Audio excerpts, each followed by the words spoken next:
All right, guys. Today we're going to go through the NBA trades from this offseason, or a majority of them, the big ones at least. We're not really going to go through the NBA draft day trades and talking about prospects and stuff like that. That's for someone else. I don't do enough with the prospects. But in terms of just the trades that have happened this offseason and a couple of days before the offseason, we're going to go right through them.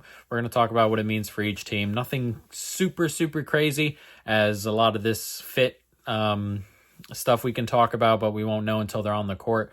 As for everything else, we can definitely talk through. So why don't we jump into it? We have day number 1 and trade number 1 here. Grizzlies Magic. Magic get Desmond Bane. Grizzlies get Kentavious Caldwell-Pope, Cole Anthony, 3 firsts and 2 first pick swaps. It's a lot for Mr. Desmond Bane, and probably a deal Memphis couldn't really turn down.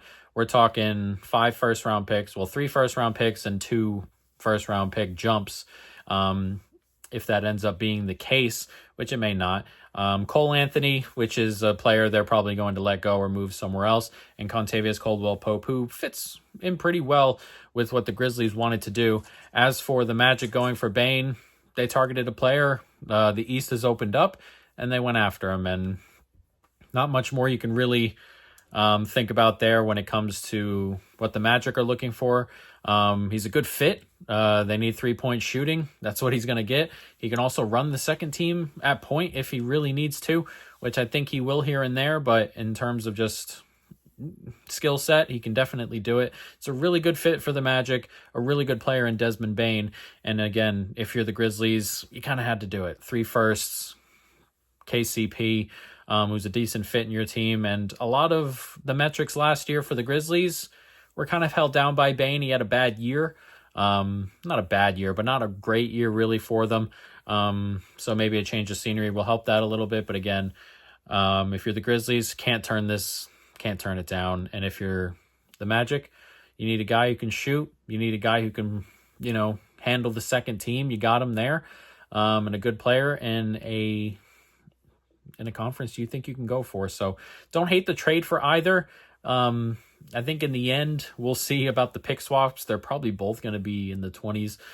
So nothing crazy there, but 3 firsts, KCP, Cole Anthony for Desmond Bane. In terms of just like who won the trade, quote unquote, I would say Magic may have overpaid, but nothing crazy here. But yeah, let's jump into the next one here. Rockets, Suns, the big one, of course. Rockets get Kevin Durant. Suns get Jalen Green, Dylan Brooks, a first and 5 seconds. Number 10 pick being the first in the draft that just went. This one was interesting. I've seen a lot of different takes here. For me, I thought the Suns could have got a little bit more. They didn't. They got a couple of players I don't particularly like. I know Jalen Green's really young, but Jalen Green has a lot of bad habits. Jalen Green's really streaky. Jalen Green's not something that you necessarily want on the court in the playoffs already. Obviously, he has time to get there. He's only 22, and I'm not throwing his career away, but there's a lot of negatives so far with Jalen Green, and he has a lot to turn around if he were to ever become, a playoff viable player, a playoff kind of pusher, or a playoff riser, if you want to call it that. So there's a lot there. Dylan Brooks, again, not a player I particularly loved. Defense was good, streaky from 3, and that's kind of what you get from a 3-and-D kind of guy. And again, good defender, but again, nothing super crazy here. And then you give up a first this year, 5 seconds. And you kind of look at it and think maybe a decent haul, 37-year-old Durant. But again, I thought they could have got more. They didn't end up with any of the Rockets' young players, like any of them. I thought for sure they'd come out of that with Jabari Smith. Didn't. No Reed Shepherd, no Cam Whitmore, like none of the younger players, and 2 players that the Rockets were Jalen Green, I imagine they were happy to get rid of, and a Dylan Brooks who's replaceable probably. So I thought the Suns could have done more. I'm not sure the direction the Suns are going. We'll talk about them a little bit later. But it seems they think they could win now. I don't know about all that. As for the Rockets, a really good fit. They probably, win the Warriors series in the end. I mean, the only thing they're really missing, theoretically, quote unquote, They're very, very good defensively, and they're missing like just some scoring down the stretch. Kevin Durant's going to get you that. Still very, very efficient. He doesn't need to play a ton of regular season stuff. They're deep. There's young talent. He doesn't need to play back-to-backs, probably, that kind of stuff. You can keep KD healthy with the rest of the team just playing hard every night, and you're probably going to get into a good position in the playoffs and be healthy for the playoffs. So, yeah, again, a good fit. You just need him to be that scorer when you need points, and the offense kind of locks up, which the Rockets need. And Kevin Durant can definitely do that. We'll talk about we'll talk about the Rockets more in probably in a future video where we talk about, which teams had a really good off seasons, bad off seasons. But this, I thought, was a good trade for the Rockets. Again, you don't give up anything crazy. Jalen Green, you want to get rid of probably. Dylan Brooks, probably walking after his next contract comes. Second round picks. I didn't give up any of the first round picks. Nothing crazy there except this year's. Didn't give up any young players. I thought it was really good for the Rockets. Next, Celtics. Blazers here. Blazers get Drew Holiday. Celtics get Anthony Simons in 2 seconds.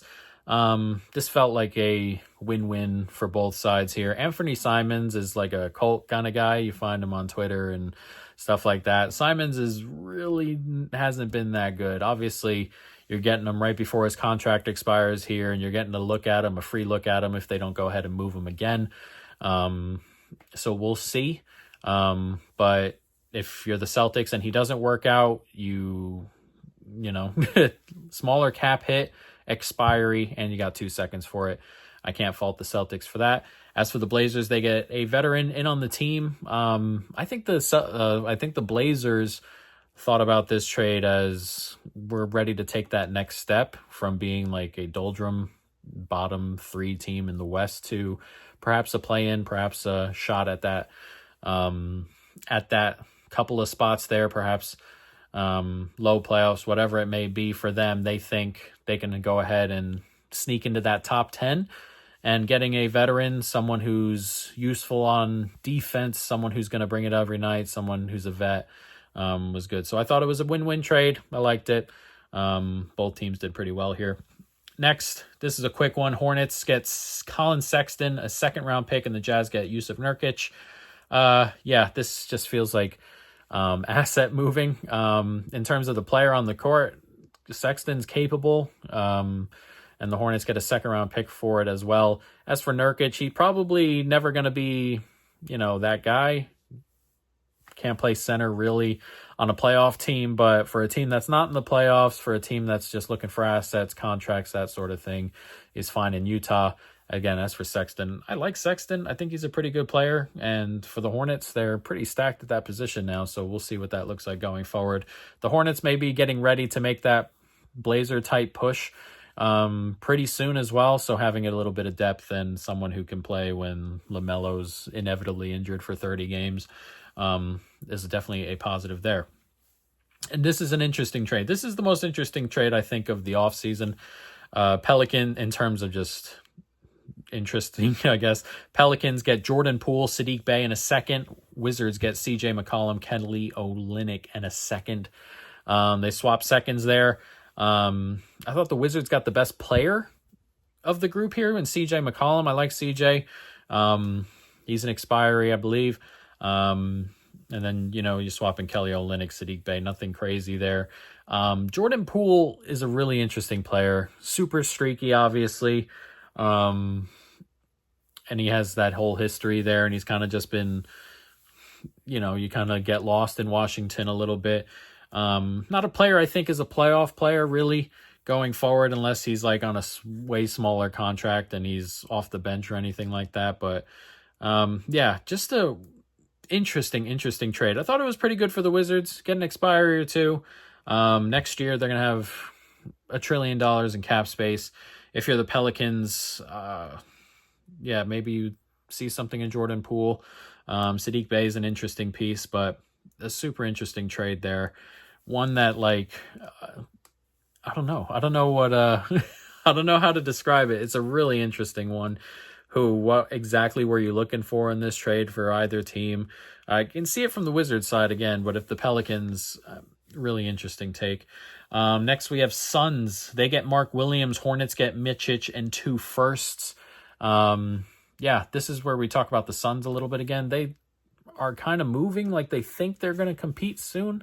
Again, I'm not in that realm, but they get the center they've been looking for. I thought you get like a younger center if you believe in Mark Williams here. So I don't hate that necessarily, but again, I think they're moving around like they think they're going to compete soon, and I'm not exactly sure that's the case, though. If you want to, I mean, Devin Booker just signed his contract extension today. If you want to, like, please him and keep him around, these are the moves you're going to have to make. They just don't have a ton of assets to do it. And you throw a couple more here at Mark Williams. Again, Mark Williams is young. Mark Williams is not on a huge contract or anything right now, so we'll see going forward. Hopefully, if you're the Suns, you get the center of the future there. But an interesting one there. If you're the Hornets, you get a couple first-round picks for a player that it looked like you were trying to move at the deadline anyway, so that works. Another one, this is a 3-team one. There was a quote-unquote 7-team trade. It was just a bunch of trades that have happened that have been stuck in, so I'm kind of using the originals a little bit. Celtics get Georges Niang, a second. Hawks get Porzingis and a second. Nets get Terrence Mann and a first. We'll start with the Nets here. Terrence Mann's okay. A decent bench piece, a 15 to 20 minute a game guy. You get the first round pick because you're probably getting the worst player here. As for the Celtics, you get Niang and a second. This was mostly a salary dump. They needed to get under the apron. They get rid of Porzingis, who had a mysterious illness toward the end of last year, back half of last year. He couldn't even play down the stretch in the playoffs there for him. He was missing a ton of time. I'm not exactly sure what he had, but it definitely wasn't good. So hopefully the Hawks are getting a healthy version. Obviously they did their medical, I would think, and they think that they get something there, or they think at least that they're getting a healthy version. So I really liked it for the Hawks if Porzingis is healthy. I really like it for the Hawks. As for the Celtics, you get Niang back. He's going to fit in for the Celtics at least. Then you swap a second there with the Hawks and all that fun stuff. But he's going to fit. But Celtics, again, salary dump. You get a 3-point shooter back. They're going to put up a lot of threes, as you would expect. But again, really like that for the Hawks. Celtics, again, you weren't getting a ton back on a salary dump. Bulls, Cavs, this one. Isaac Okoro, straight swap for Lonzo Ball. I thought this was really good for the Cavs. Obviously, you get the health thing with Lonzo. And if Lonzo's going to play, if you can get 50 games out of Lonzo, I think this is a really good trade. Isaac Okoro, it's a significant step up if just on player here. And Lonzo Ball's the better player. Again, if he's going to be healthy is the important part, but you get a defensive guard. He can handle. He can shoot a little bit. And in your Bulls, you get an okay player back for a player you're going to move at some stage anyway, I guess. But this one felt pretty lopsided. That being said, with the Bulls in general, most of their stuff's been lopsided for 3 or 4 years. And continues to be that way. So we'll see. But a good win for the Cavs, I thought. Nuggets get Cam Johnson. Nets get MPJ and a first. Interesting one. MPJ finally goes. I thought everybody was really harsh on MPJ. He dealt with quite a bit, and down the stretch, I mean, the fact that he was playing these playoff games is a mini miracle. After games, he couldn't even lift that shoulder. People had to help him get his jersey off. That's how much it was hurting. But he, won a title there. Again, he's a little bit sporadic as a player and everything. Cam Johnson's the better shooter and the better player, and I think the trade is fair. And I think it's really good for the Nuggets.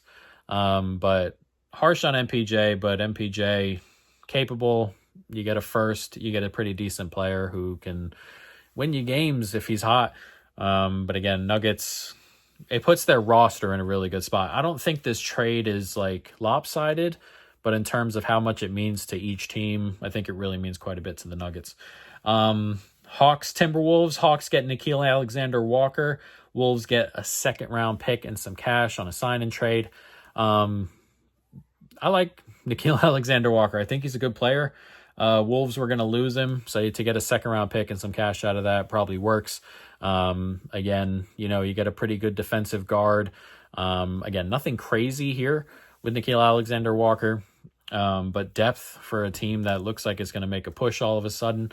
Good trade for them. Again, good trade for both. If you're the Wolves, you're losing them for free, most likely anyway. You get a second, you get some cash. Again, good trade for both, like that one. Back to the Nuggets again. Nuggets get Jonas Valanciunas, and the Kings get Saric. Nothing crazy for the Kings here. That's just a swap. Worst player, I guess. I don't know what the Kings are doing. Sorry. I don't know. I can't help you with the Kings. Kings front office, not good. We need to put up a video of just what the Kings are doing. The Kings have collected a bunch of players, archetypes nobody really wants. It's really interesting. Nuggets got Valanciunas, which was good. It's an interesting situation brewing there. I thought it was quite good for the Nuggets to pick him up. You get some Jokic depth. You can rest a little bit during the regular season. Valanciunas is not really a player you want playing playoff minutes a lot, but regular season you can get some good work out of him. He wants to go though. It looks like he wants to head over to Europe with Panathinaikos. And the Nuggets have said, yeah, that's probably not going to happen unless there's contract termination on both sides, which I don't even think the Nuggets are going to do. It doesn't look like Valanciunas is leaving, despite the fact that he may want to. He may come to a termination type deal, but the Nuggets are certainly not buying him out. And yeah, very interesting situation there. We'll see. But on the surface, good for the Nuggets again. This is a small one. Pistons get Duncan Robinson in a sign-and-trade. Heat get Fontecchio. Pistons needed some three-point shooting. You get Duncan Robinson, who's a good three-point shooter, number one, and number two, he gets hot. He gets really, really hot. Fontecchio is an okay piece coming back for the Heat, who continue to collect these dudes who are just 6, 7, 8, 9, 10 guys on the bench. They have a bunch of them, and they overvalue all of them. But yeah, okay for the Pistons, okay for the Heat. Nothing crazy here. Pacers got two more here. Pacers get Jay Huff. Grizzlies get a second and a second-round pick swap. I thought this was pretty good for both teams. Not going to play a ton here with the Grizzlies. They really want Edey to kind of get there. You got JJJ. You got depth in the middle there. As for the Pacers, they lose Miles Turner, which I didn't... we talked a little bit in a short on the Miles Turner situation. I don't think Miles Turner leaving was an issue for me. He was... you're trying to win a title, and if you're the Pacers, and you have a year to kind of set it up. Halliburton's not coming back this year. Let's face it, the team when Halliburton doesn't play is a pretty big negative. We're talking 3 or 4 points off defensively, 6 or 7 points off offensively. It is a really big downgrade when Halliburton doesn't play. So you get a year here. And Miles Turner, who was losing minutes late in that finals, losing minutes late in that Knicks series as well. Just the further we went into the playoffs, the less viable Miles Turner became. We've been waiting for 6 years for them to trade Miles Turner. It never happened. He leaves for free, and now everybody's up in arms. I think that's a little bit unnecessary here. But the Pacers have genuinely 500 days to figure out center. And I keep thinking people are we don't want to panic, whatever. You get Jay Huff for a second. That's fine for now. Again, you have a ton of time. You have next year's off season. You have next year till the trade deadline. You have this year to the trade deadline. Genuinely 500 days to figure out center. I thought this was fine for the Pacers, fine for the Grizzlies. And then the last one, just to mention, Rockets get 2 seconds. Wizards get Cam Whitmore. Good for the Rockets, who are trying to move a piece that they don't particularly like, it seems, and wasn't going to get time. While he has some value, and the Wizards, that's what these picks are for. Taking a shot on first-round talents that aren't quite working out somewhere else. Maybe you can get something out of them. So pretty good for both. But yeah, that's most of the trades outside of the draft, most of the big ones at least. We'll have a video up about a variety of different things coming. We also have our NFL videos coming soon, but our next video is probably going to be free agency stuff. Not a ton happened in free agency this year because all the big players ended up going back to their own teams, and there just wasn't a lot of cap floating around. And then it seems next year's cap isn't going to be toward the 10 or 11% jump. It's more toward the 7 or 8. So that, for those who don't know, with salary just raises, quote unquote, year to year, it's around that 7 to 8%. So there's no real jump in cap coming in terms of where contracts are. So not a ton of off-season, free agency stuff, but the trades were fun. And yeah, so those are the trades. We'll do off-season signings next. And yeah, not too bad.